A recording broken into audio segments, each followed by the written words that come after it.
And we are back. I have a special guest, Vincent Keymer. Welcome. Thanks. So you are playing a lot recently. How tired are you? Yeah, quite a bit. I mean, I played all 9 rounds in Batumi, and then I also had some online events in between. So I think it was quite nice to have at least rest for the first round. And of course, we also have a very strong team. So I hope that they will comfortably manage also without me. In Batumi, as a team, it was not so easy. Germany losing the first match, but in the end, you were close to top. You personally played very well. Yeah, I didn't feel like I played that well, but the results were nice. So I also had some up and downs. But yeah, in these team events, it's never easy. And we lost a few too many games as white to actually get a medal. But yeah, nevertheless, I think it was kind of an okay tournament overall. And I think with that team, we have quite a lot of potential. Like if we continue, then maybe for Olympiad somewhere, we can... I like the fighting spirit. Frederick is always fighting, Michael and all others. So yeah, I believe you're right, for sure. You personally, you're climbing number 6 in the world. So it goes well, I believe. Yeah, no, past few months have been amazing. A lot of good tournaments, and yeah, sometimes things just work out, and then you should really take advantage of that. This G3 was not so simple to live with that against Michael, but what to do? Yeah, it was very difficult. Like not winning that game against Matthias was really not that easy. Yeah. But also then I had chances against Arjun last round, also 1 or 2 chances which kind of could have won me that game. So yeah, the past few days after the Grand Swiss were quite tough, simply because I played a good tournament, but it easily could have been that tiny bit better, which would have mattered so much. But well, still I feel like I played a decent event overall, and yeah, now I'm looking forward to the Club Cup and then World Cup coming up soon also. Yeah, so this is interesting match. You are reigning champions. Last event was very interesting, dramatic. Usually this kind of event is quite dramatic. I recall your game versus Volokitin. It was not an easy, but here it's very important to fight hard. And I believe this team spirit here is, especially in your team, is on a very high level. That's why you are winning the title. So let's get to the games. Let's check. Let's see first board. So this is the current position, but I believe it's not the case. So it's a bit stuck. So hang on, let me refresh. Maybe our team will help us, but I believe that we don't have the right position on the board. Because if we can check with the camera, I think the queen was already on c6. Something happened. So let's see.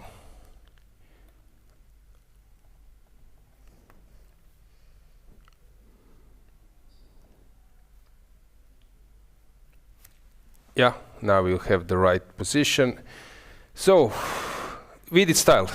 Slowly, but outplaying his opponent. Yeah, I think that's the idea, when playing Queen's Indian. Actually, he got a quite difficult pairing for first round. I think most teams at the top, that they are like the weaker teams, have average of around 2,300, 2,400. But this team is no exception, but simply they have a quite strong first board and rather lower rated last boards. So he was actually my student when he was 2350. We worked on Rouser, but then he improved a lot. He's from US. And now Kirk is 25 something. So as you said, yeah, not an easy opponent. And yeah, I think Queen's Indian is a quite reasonable choice if you just want to play a game. It also shows some respect for the opponent, but you still want to keep options to win the game. So yeah, maybe just a touch opening, anything which springs your mind. It was quite...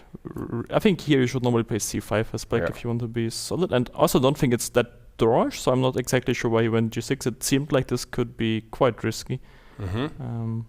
I think white was kind of giving away a little bit of activity by taking on e7. Like bishop g5 is a very nice move, but after bishop e7, if you go h4, you kind of... I mean, g6 and bishop e7 is not something you really enjoy doing as black, but of course after the trade of the bishops, it's not really a big deal. And here, then after h4, black doesn't want to trade on g5, but whether you want to allow castle bishop h6 also is... I'm not so sure. But... yeah, so take, I assume. It reminds me about your game about against Šarić, but okay, it was not the same, this h4 and so on. So castle, rook c1. Okay, it's better for white. Yeah, maybe 95, not necessary, yeah. But okay, also. Also very natural, yeah. Still feels like white should be slightly better. But maybe now to come back. Okay, he did. Knight d7, queen c6. Maybe actually should have gone to c6, yeah? It was interesting moment whether to go to c6 or not. But after c6 there's queen e8, and after yeah, maybe he could have done that. But and d5. Engine disagrees, so here maybe something else. Yeah, maybe just take. No, I think he should go back and e5. No, but here I think already Willett can be quite happy with the opening. Not that he's better, but he got a playable position. It's a quite asymmetrical pawn structure, and there are some chances in the future. So yeah, maybe he didn't have to take that. Yeah, this probably is not something necessary. But already, as you said, fine for black, and suddenly this g6 actually is not a problem at all. No, it's even quite nice. Yeah. It's really kind of prophylax if the knight ever appears on d4. F5 will be covered, and yeah, no, it will be. I think the next moves will be quite decisive in the sense that, I mean, there's not that much material left on the board. So if white manages to kind of consolidate, then there's not that much. So I'm curious, like if I just go rook d1 and try to double everything on the d5, for example. So knight c5 probably. Yeah, knight c5, and let's say rook d2. Okay, engine really dislikes the position, but or maybe engine sees that after rook d8 and some massive exchange, maybe he can sacrifice on e5. But no, probably not. How? I was thinking maybe to play rook d8, exchange everything, and go back to I mean, e7. it could be that actually, because the d file doesn't do that much for white, yeah? That like even some rook e8 f5 at some moment is coming. And I mean, the knight on f3 is quite stupid. No, so to start maybe with rook e8 or something. Weird, but yeah, maybe it's... So just to check, rook d8 is probably not so good. Rook d1. Rook d1 and this equalize completely. Yeah, I mean, you have to go rook e8 probably now, yeah. And hope so rook to get e8 will be played, probably. Yeah, and this is at least a quite nice idea. And of course, other plan as white is to regroup the knight. For example, I really dislike the knight on f3, so you could try to go knight e1 at some moment. But yeah, here then of course you have your rook d8 idea, so that's problematic. But he needs to be a bit careful. Maybe he should play a3, yeah, instead of rook d1. That could be an option also. Yeah. I mean, yeah, not play rook d1 because knight on c5 is a really good piece, and once knight is on c5, after a3 there's always a4. So yeah, I think a3 is a good choice.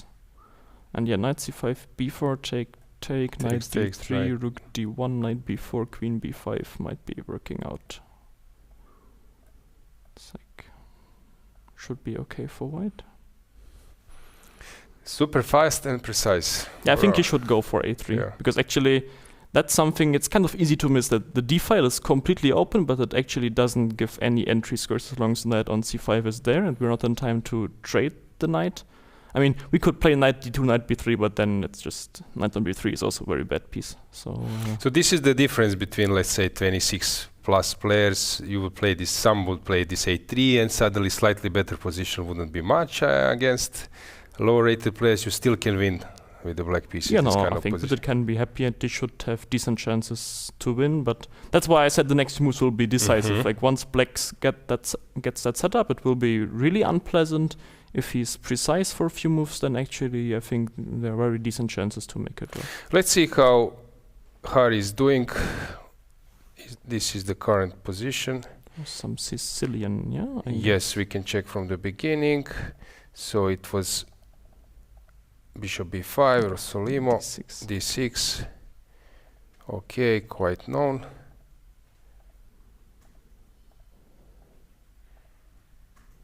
Knight c3, maybe not that ambitious. Usually he's the one behind Marozzi structures. Yeah, you should. It was natural to go b3, c4, or something like that. But yeah, to play c4, but here were for knight c3. Okay, also very solid, yeah. Bishop f4.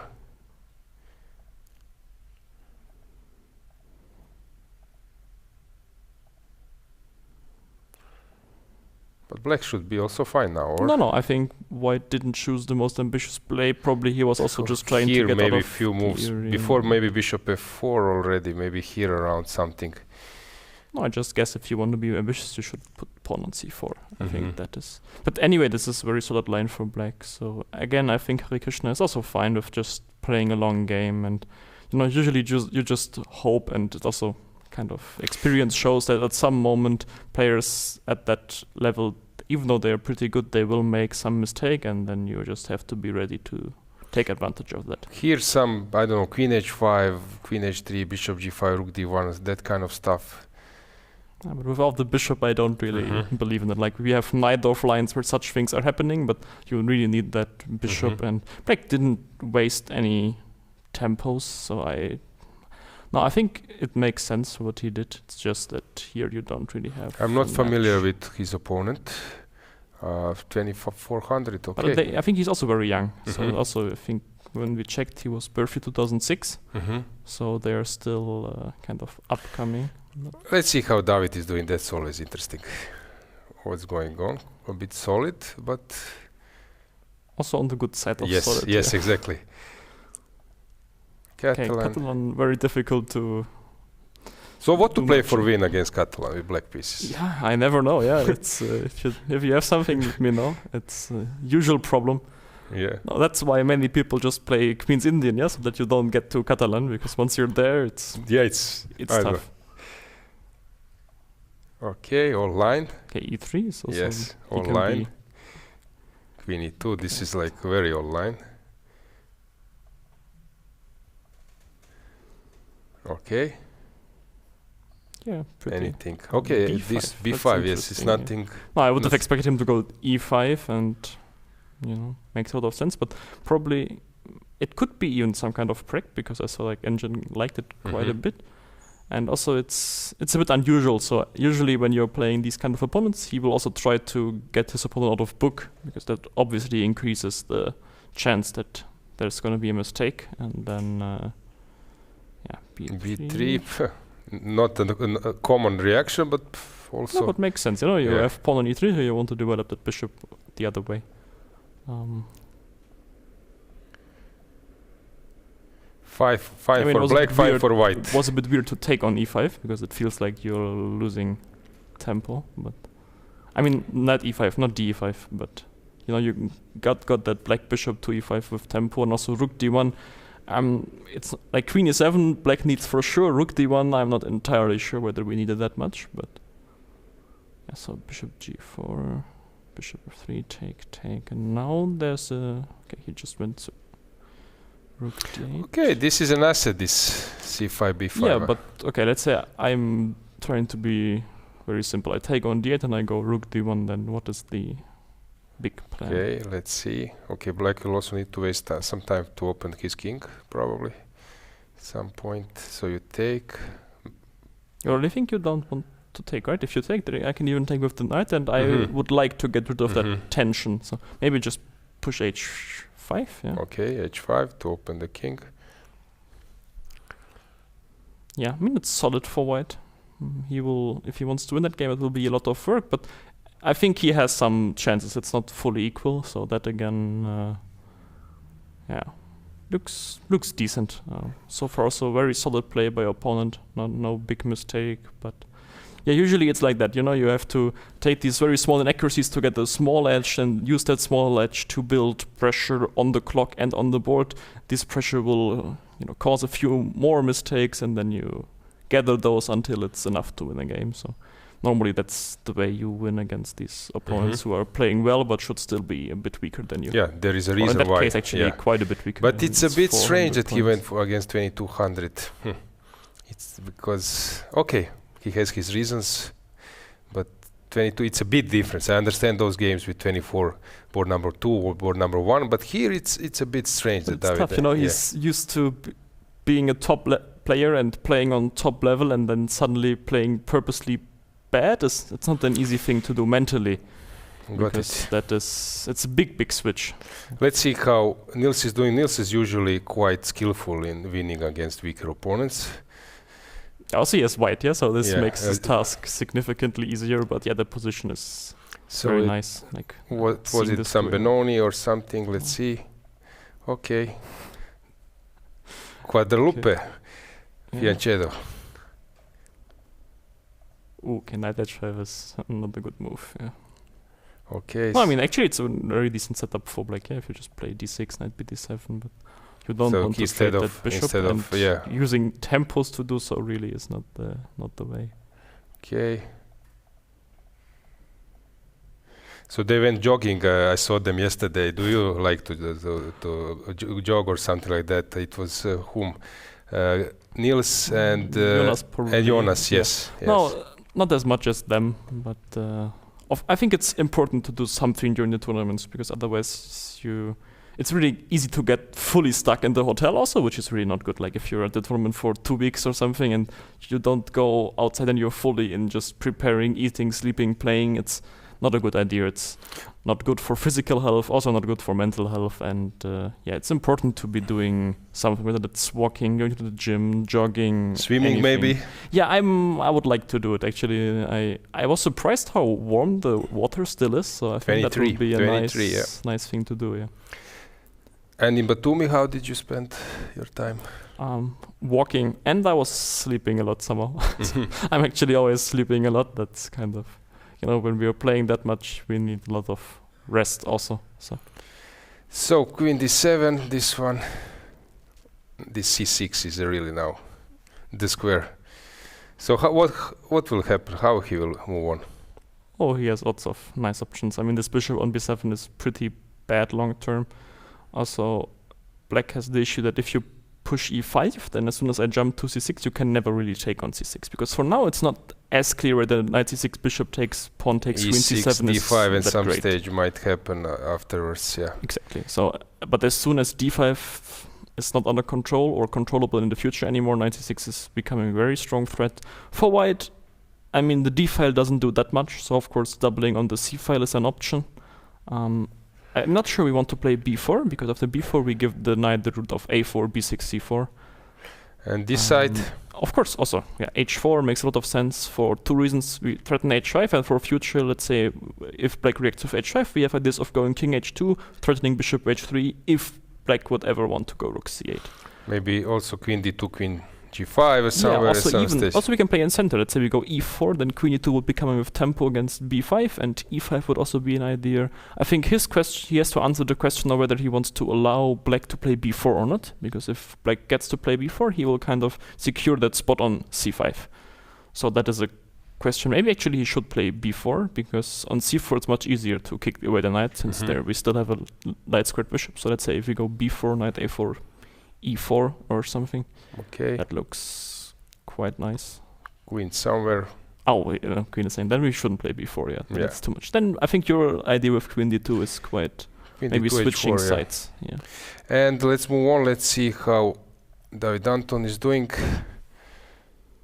Okay, I think he can also be reasonably happy. He was last year hero, right, for your team, or yes, he won versus Jordan, I believe, again in the last round versus Super Chess. I think that was the game, David versus Jordan. It was some it was Italian, and then he got the piece or something. There was a piece sacrifice or something. Do you recall the game? Not fully. The last round, yeah. No, but he's been scoring a lot of important points. That's true. I remember for sure. Yeah, solid position. Yeah, this was Caro-Kann, knight f3, knight c3, bishop g4. Yeah, we can just briefly go through it.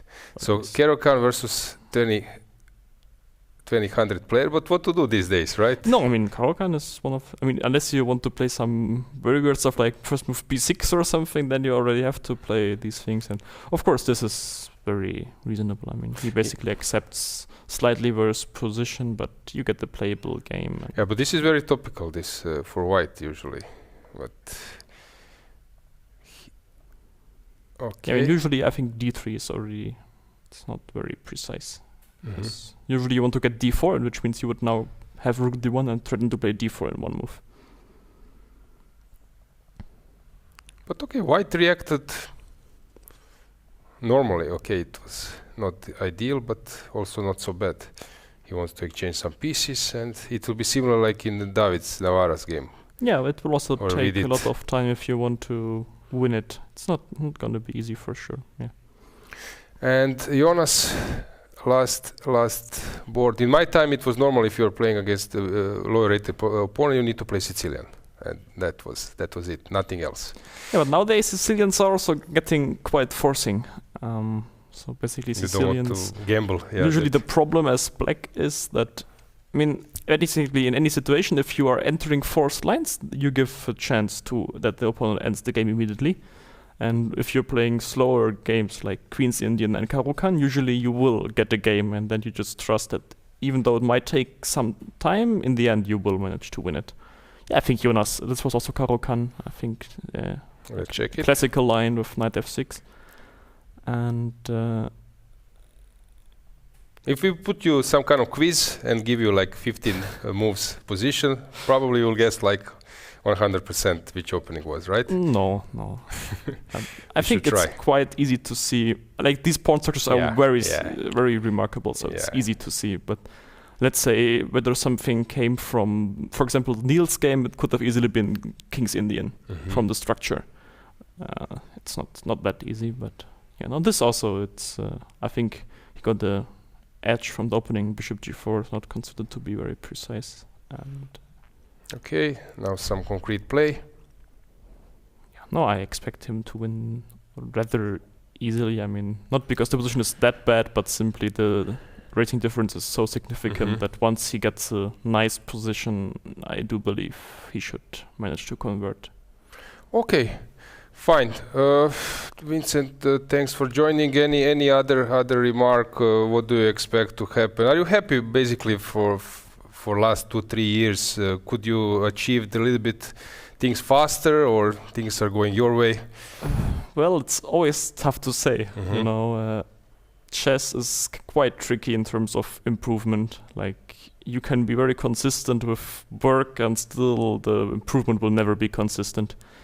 So for me personally, I'm happy now, but mostly because of the past few months before. I mean, I reached 2740, 45 already in end of 23, and basically until August this year I was 2730. So of course you cannot really be that happy about these months, but still, this year has gone really well. I mean, I won freestyle in February, I won German championship, I won Chennai, I played the decent Grand Swiss, even though that still, stings a bit that I didn't finish it and got that candidate spot. But yeah, I also played a decent European team championship, and what's left for me to do now is to play a good World Cup and hopefully qualify for candidates. Yeah, we will also love to see you at candidates. These days it's normal to show some emotions during the round, and afterwards I saw that you were playing these speeches, blundering some pieces in process. But yeah, it happens unfortunately. Also, I lost a few games on time. Not great, but I think it's kind of part of these time formats and also part of the whole format. So. And last thing, there is now big base of fans. Are you getting some messages, or people, or you tend to a little bit distinct from that part, or you're trying to communicate maybe with some content in future and so on? Depends a bit. During tournaments, there's no real. I shouldn't really spend that much time or energy on those things, simply because you really need your focus to be on chess. I really realize that if I spend even only a few % on anything else, I can tell in my play. But it's really great to see the support I got, and also, seeing that people wish me the best of luck. And it's really motivating. And of course, I would like to give back. And yeah, very good. Thanks for coming. In the next days, whenever you finish your game, if you feel, just feel free to come to show the game and maybe some thoughts that, people would like to see you more. Great, thanks.